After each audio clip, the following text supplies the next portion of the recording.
गए इस red colour के सब्सक्राइब बटन पर क्लिक करके चैनल को सब्सक्राइब कर लीजिए और बगल में दिए गए इस बेल आइकन को भी दबा दीजिए ताकि आपको हमारे हर नए वीडियोस के नोटिफिकेशंस मिलते रहे। ये कहानी मुझे मेरी माँ ने सुनाई थी।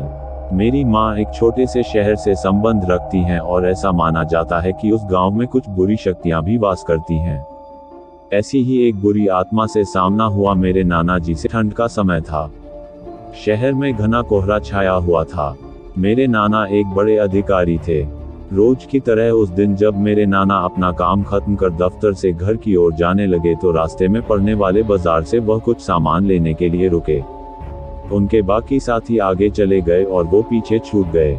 सामान लेते लेते उन्हें टाइम का पता ही नहीं चला और जब नाना जी ने अपनी घड़ी देखी तो टाइम देखकर उन्हें लगा कि आज घर पहुंचने में बहुत देर हो जाएगी। उन्होंने सोचा जंगल के रास्ते अगर जाऊं तो जल्दी पहुंच जाऊंगा, इसीलिए उन्होंने जंगल की ओर गाड़ी घुमा ली। काफी अंधेरा हो गया था। नाना जी तेज गति के साथ गाड़ी चला रहे थे लेकिन उनकी गाड़ी के आगे एक औरत आ गई। उन्हें झटके से ब्रेक मारनी पड़ी। जो औरत गाड़ी के सामने आई थी वह तेज तेज रो रही थी। नाना जी को लगा कि वह जरूर किसी मजदूर की पत्नी होगी जो रास्ता भटक गई है। रास्ता सुनसान था, इसीलिए उन्होंने सोचा कि इस महिला की मदद की जाए। उन्होंने उस औरत से पूछा कि वह यहाँ अकेले क्या कर रही है।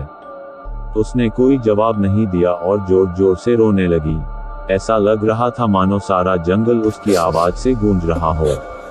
नाना जी ने पूछा कि उसका घर कहाँ है, तो भी वह कुछ ना बोली। नाना जी ने उसे बोला कि तुम मेरे साथ मेरे घर चलो, सुबह तुम्हें तुम्हारे घर छोड़ दूंगा।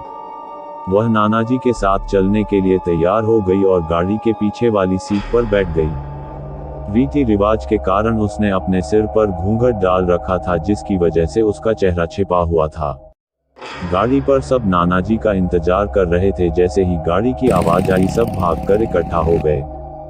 जब उस महिला के बारे में घर में पूछा गया तो नाना जी ने सारी कहानी बताई। नाना जी ने कहा आज खाना यही बना देगी, लेकिन मेरी माँ को उस महिला पर शक हो गया। उन्हें लगा कि यह कोई चोर है जो घर का सामान चुराकर भाग जाएगी। माँ ने उसे रसोई में जाकर खाना बनाने को कहा। वह बिना कोई जवाब दिए वहां से चली गई। रसोई में से अजीब से आवाजें आ रही थी। बस रसोई में सारा सामान रखवा कर मेरी माँ ने उसे कहा कि सब भूखे हैं, इसीलिए जल्दी खाना बना दे। उसे रसोई में भेज तो दिया लेकिन माँ का मन अभी भी शांत नहीं हुआ। 10 मिनट बाद माँ रसोई में पहुंची तो देखा अभी वह थैले में से मछलियां निकाल ही रही थी। यह देखकर माँ को गुस्सा आ गया।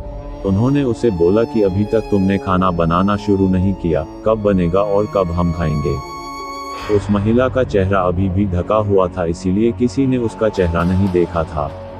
माँ उसका चेहरा देखने की कोशिश करती रही लेकिन उन्हें उसकी झलक भी दिखाई नहीं दी।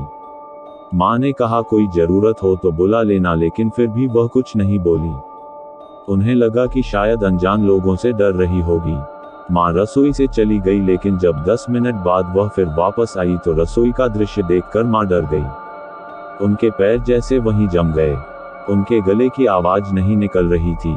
उन्होंने देखा वह औरत रसोई के स्लेब पर बैठकर कच्ची मछलियां खा रही है।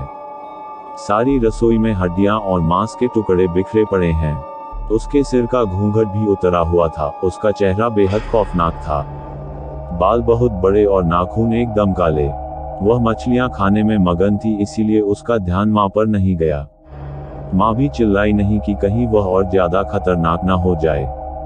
माँ ने एक थाल उठाया और वह चूल्हे में से जलता हुआ कोयला उठाकर उसकी तरफ दौड़ी। कोयला उस चुड़ैल पर फेंक दिया। आग की जलन की वजह से वह डायन तेज तेज आवाजें निकालने लगी। उसकी आवाज सुनकर सारा घर इकट्ठा हो गया।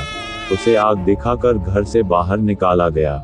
उसकी आवाज इतनी तेज थी कि आसपास के लोगों का भी बाहर जमावड़ा लग गया। वह डायन लोगों की भीड़ को हटाते हुए जंगल की तरफ दौड़ी। सारे लोग डर के मारे कांप रहे थे और मेरी माँ की हिम्मत की दाद भी दे रहे थे कि अगर उन्होंने सही समय पर कोयले से उस डायन को भगाया नहीं होता तो ना जाने क्या हो जाता।